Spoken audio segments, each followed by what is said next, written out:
Hi friends, welcome to another episode of In This Season, where we're all about growing and glowing in each season.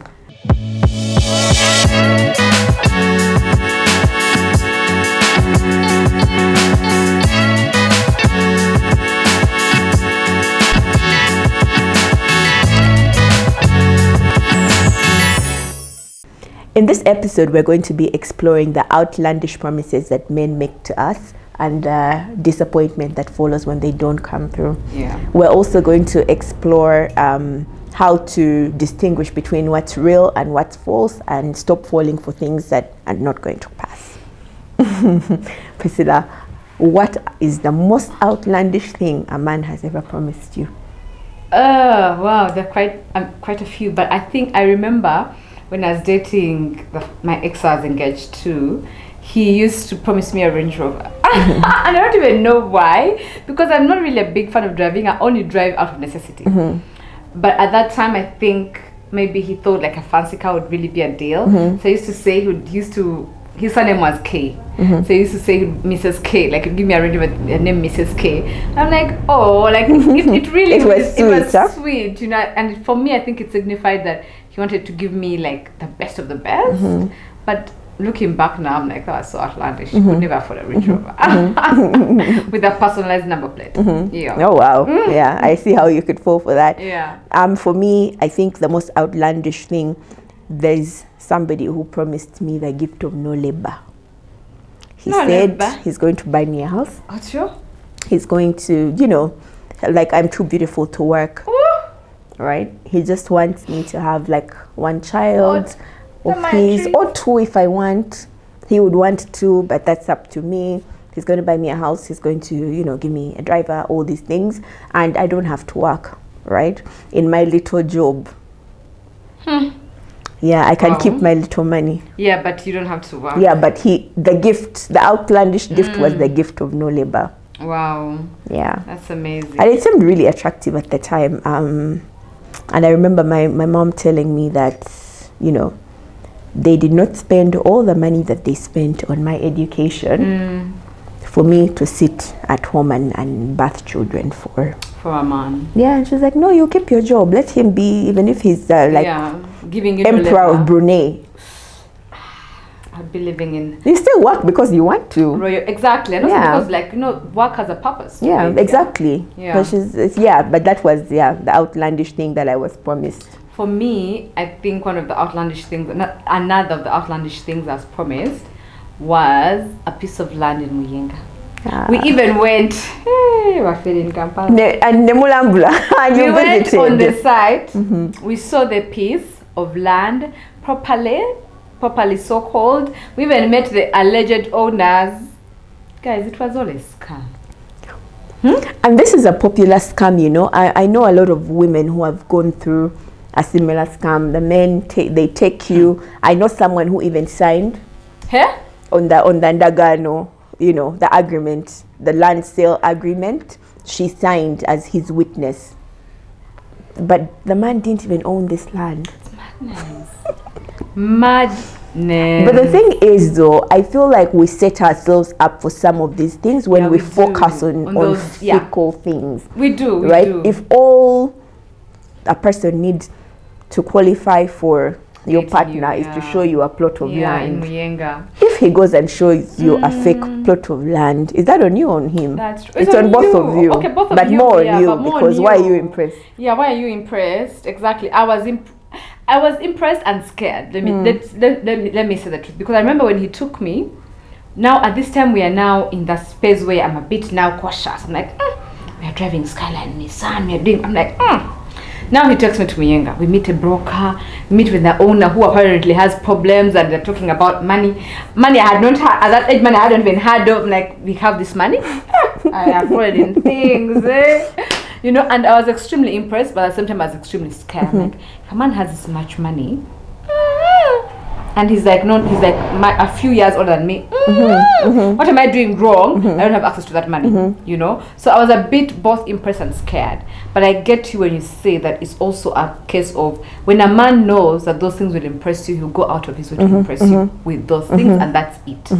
Yeah, absolutely. So, gentlemen, I have a question. if you're watching this and you're a man, when you go, first of all, I'm trying to imagine the behind the scenes, the things the steps that he takes before he takes you to this plot of land. He goes and finds a broker and says, I'm going to give you 50K.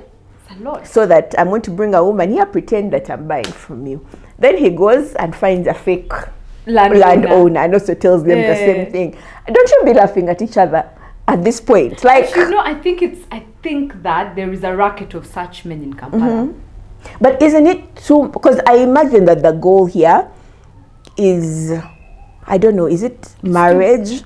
I would imagine, okay, if you're going to marry, I don't know whose daughter, maybe, but still, even if that's the case, you're not going to fool them forever. Yeah. So when you're planning out, and then what? And then you fund the life because you're ashamed to walk out. No, because if I am entering this partnership for the plot of land in Muyenga and the Range Rover, and I reach and the plot of land in Muyenga is not yours. Remember, Zerida, what makes you sure that I am not going to exit at that point? You will not exit. You know why? Because you have made a show to everyone that my man has this and this, and this is doing this and this for me. You get that, so you don't want to also be embarrassed to say that, oh, my man was a fake. You will stay there and finance his life because you have to keep up appearance, and because also men know that society has shamed us into saying you have a failed marriage. They will con you into the marriage, and then you must so stay. Friends, can we agree to drop shame that is not ours? Exactly. If somebody lies to you, cheats you, that's a con man. He's a con Why man. is that shame yours to carry? Exactly. Friends, if you do that to me, I will be on the internet telling my 80,000 followers that I was kuferad. Exactly. I am not dying in that movie. But also there's a shame about being kuferad. Yeah, and that's the thing. We need to unlearn. Exactly. We need to unwear this shame. Because I don't understand why the person that is shamed is you who has is been the kuferad. one. Yeah. It's the same way, the same thing that happens when your man cheats on you. Why are you the one who's ashamed? Exactly. If your friend stabs you in the back, like I've been riding for you, Priscilla, I've been telling everyone Priscilla is my friend. Yeah. She's such an amazing person. And then tomorrow I find out that my friend Priscilla has done XYZ to me. Why is it a shaming to me? Exactly. Why isn't the person who does the crime the one who carries the shame? Exactly. Yeah, it happens, unfortunately. Let's for me, if you could fail me, if you come and see me here and think I am extremely rich and come and show me your plots of I don't know where, and I find out it's not true, I am not. But also the reason why some men feel the need to say those outlandish things and those lies and scams is because they have believed the fact that all women in Uganda, all they want is money. I don't think it's just here. I think that for a long time the patriarchy has convinced the men that all they bring to the table is their wallet, which is why today in 2023 we live in a world where the women are working, the women are bringing as much to the table. More. I feel like we have a situation of overqualified women and men who don't know what their role is now that they can't wave a wallet around and get things done, right? And I feel like somebody needs to take the men back to the drawing board, and because that's not all you are. You're not a walking wallet. You're a 3D human being. You're more than you're kind, you're a friend, you're all these things. So why is it that when you enter a relationship front you think that this is what leads? I hear you. I think that today's 2023, I see the men, all these threats that they throw at us.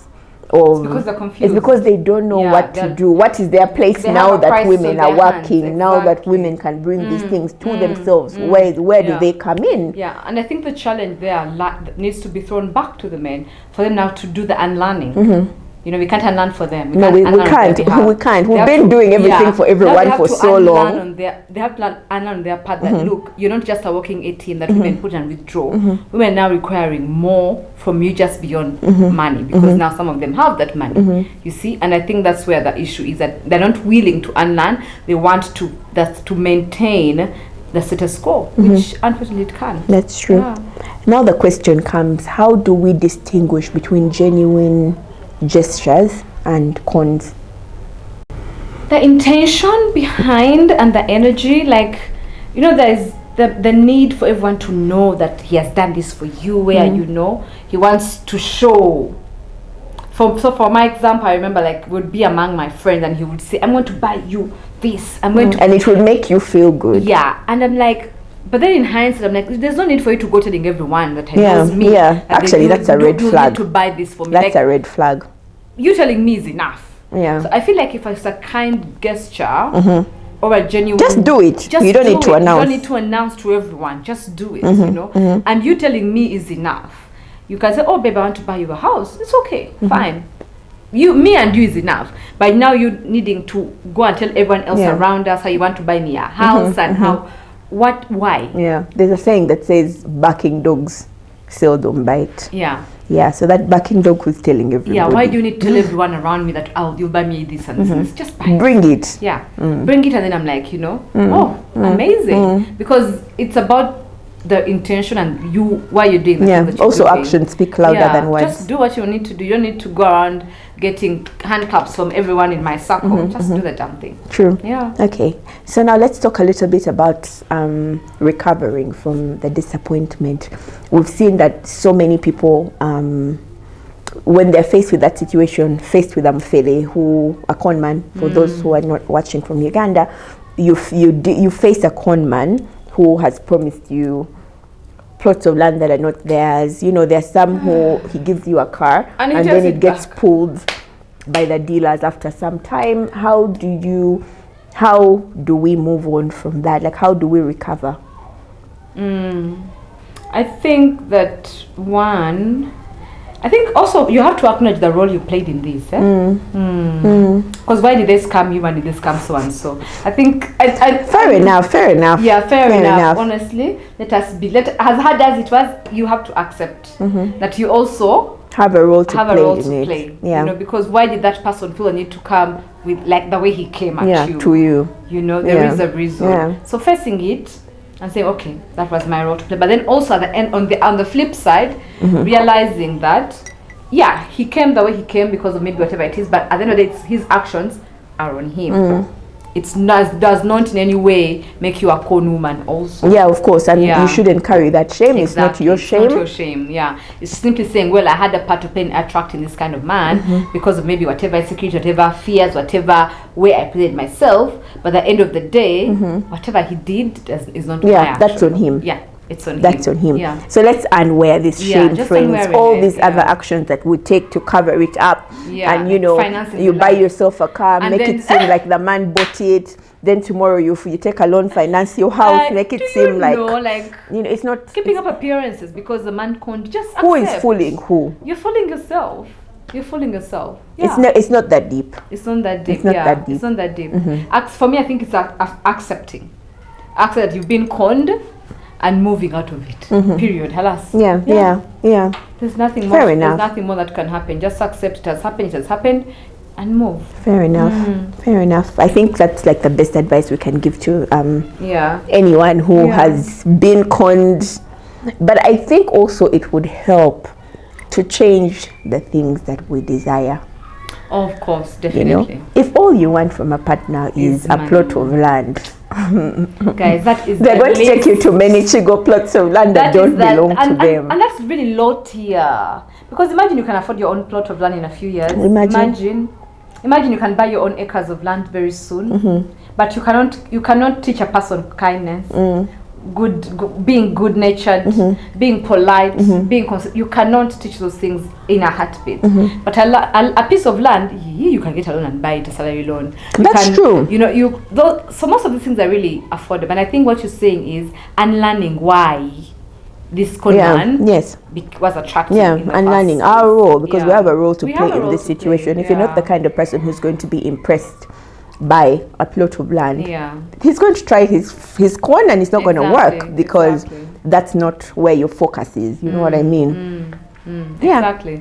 So it's doing the inner work.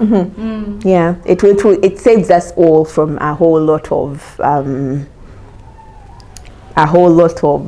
hullabaloo. Let's and I think that the beauty we have in our 30s now is we have that gift of hindsight. Yes. So if you're in your 20s, do the clownery that we did in our 20s. Absolutely. Being impressed by fickle things, because honestly, those things go. Yeah. Those things don't matter, because now if you didn't want to double run, can't you afford it? You can. Yeah. You can, and even if you can't, it's just a couple, It's just a little couple of while. years, yeah. So you don't. You I think just looking at deeper and knowing why in choosing a partner. Fair enough. Is very important. Fair enough. Yeah. But if the con does happen to you, it's not the end of the world. You don't need to die in the movie and keep adding con over con to cover up the original con. You come on Instagram live. My baby took me to Paris. You bought the tickets. Yeah, you bought the tickets. You took the pictures. You come on, friends. You know, it's like how a lot of people in Kampala plan their own proposals, pay for them, etc. And then you come and tell us, oh my God, who are you fooling? Who's fooling who? But you paid for everything. You paid for your own even the photographer. And what's weird to me is usually it's the service providers that say, it's the woman who paid me. And you don't have to, guys. You don't have to. There is no manuscript. There's no template that all of us must follow. No, there really isn't. Yeah, there really isn't. Template. It's okay. Yeah. It's okay for your man to do the basic that we think is basic. It's okay. If that's what works for you too, it's perfectly fine. Yeah, you don't have. Us Instagram aunties that you're impressing, we don't care. We move on. We'll talk about it for 2 minutes. And the next, actually, in one day, do you know how many pieces of news come up in one day? Yeah. So we'll talk about it for a minute or not. The proposal, wanange, we move. And then we move. Yeah, and do you remain with the debt to pay for a few months? No, it's not worth and it. And a man who has not. Yeah. It's not worth it. Yeah, it's not worth it. It's not worth it. No. So yeah, I think we're going to keep it light and short today. Short and sweet. We hope you've enjoyed our banter about Outlandish. And please let us know in the comments what outlandish things men have promised you. Because I know for a fact that Priscilla is not the only one who has taken to a plot of land in Muyenga. You didn't promise me a G-Wagon at some point. A G-Wagon. I was promised no labor, so here we are. So please let us know. Share with us. Let's all laugh together. Share with us what outlandish things men have promised you. Empty promises men have made to you. Sons of Anna. Oh women. If you're a man and you're watching this and a woman has promised you the world, I want women have promised. I'll give you twins. Tell us how they promised you the world and where the rest of us were supposed to live in that process. Anyway, as always, thank you for watching, and we'll see you in the next episode. Please leave us a like, leave us subscribe, and share with a friend who needs to see this. Exactly. See you in the next episode. Bye.